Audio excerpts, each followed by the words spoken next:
அவன் நீதிமான் என்று சாட்சி பெற்றான். அவனுடைய காணிக்கைகளை கொடுத்து தேவனே சாட்சி கொடுத்தார். அவன் மரித்தும் இன்னும் பேசுகிறான். விசுவாசத்தினாலே ஏனோக்கு மரணத்தை காணாதபடிக்கு எடுத்துக்கொள்ளப்பட்டார். தேவன் கொண்டவரினாலே அவன் காணாமல் போனான். அவன் தேவனுக்கு பிரியமானவன் என்று அவன் எடுத்துக்கொள்ளப்பட முன்னமே சாட்சி பெற்றார். விசுவாசம் இல்லாமல் தேவனுக்கு பிரியமாயிருப்பது கூடாத காரியம். ஏனெனில் தேவனத்தில் சேருகிறவர்கள் அவர் உண்டு என்றும் தம்மை தேடுகிறவர்கள் பலன் நடக்கிறவர் என்று விசுவாசிக்க வேண்டும்.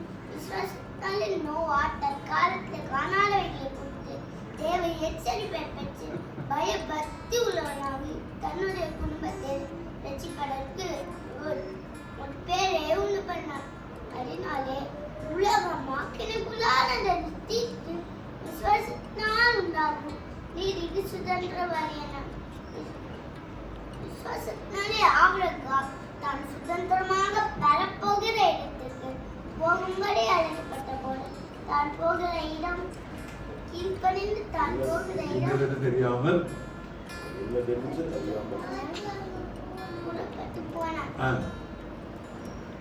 விசுவாசத்தினாலே அவன் வாக்குத்தத்தம் பண்ணப்பட்ட தேசத்திலே பரதேசியை போல சஞ்சரித்தார். அந்த வாக்குத்தத்தத்திற்கு உடன் சுதந்திரராகிய ஈசாக்கோடும் யாக்கோபோடும் கூட இருந்தார். விசுவாசத்தினாலே சாராளும் வாக்குத்தத்தம் பண்ணினவர் உண்மையுள்ளவர் என்று எண்ணியும் கர்ப்பம் தரிக்க பலன் அடைந்து வயது சென்றவனாய் இருந்தும் பிள்ளை பெற்றார். இதுகள் எல்லாரும் வாக்குத்தத்தம் பண்ணப்பட்டதை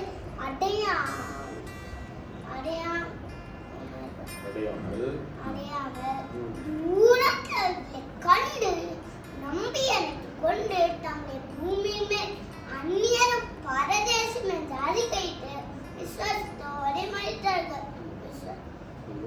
பின்னும் நான் என்ன சொல்வேன்?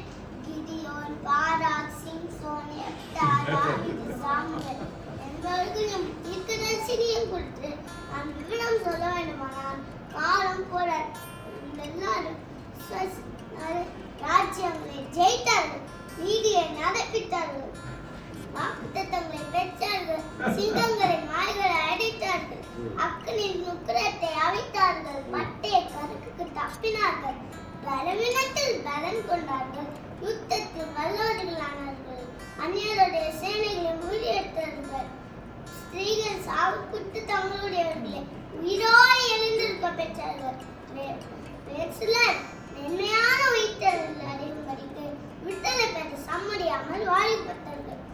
சிலர் நிந்திகளையும் அடிகளையும் கட்டுகளையும் காவலும் அனுபவித்தார்கள், கல்லல் உண்டார்கள், வாழாய் அறுப்புண்டார்கள், பரீட்சை பார்க்கப்பட்டார்கள், பட்டைத்தால் வெட்டப்பட்டு மறுத்தார்கள், தோள்களையும் வெள்ளார் தோள்களையும் போட்டுக்கொண்டு திரிந்து உடைமையும் உபத்திரத்தை துன்பத்தையும் வைத்தார்கள். உலகம் அவர்கள் பாத்திரமாயிருக்கிறார்கள். அவர்கள் எல்லாரும் வனாந்தரங்களிலேயும் மலைகளிலேயும் குகைகளிலேயும் பூமியின் வெடிப்புகளிலேயும் சிதறுண்டு அழிந்தார்கள். அவர்கள் நம்மையெல்லாம் முழுவதாக ஆகாதபடிக்கு விசேஷித்த நன்மையானதொன்றை தேவன் நமக்கு முன்னதாக நியமித்துள்ளார். ஆகையால் மேகம் போன்ற இத்தனை திரளான சாட்சிகள் நம்மை சூழ்ந்திருக்க பாரமான யாவற்றையும் நம்மை சுற்றி நெருங்கி நிற்கிற பாவத்தில் தள்ளிவிட்டு விசுவாசத்தை தூக்குறவரும் முடிக்கிறவருமாய் இருக்கிற இயேசுவை நோக்கி நமக்கு பொறுமையோட ஓடுகிறோம்.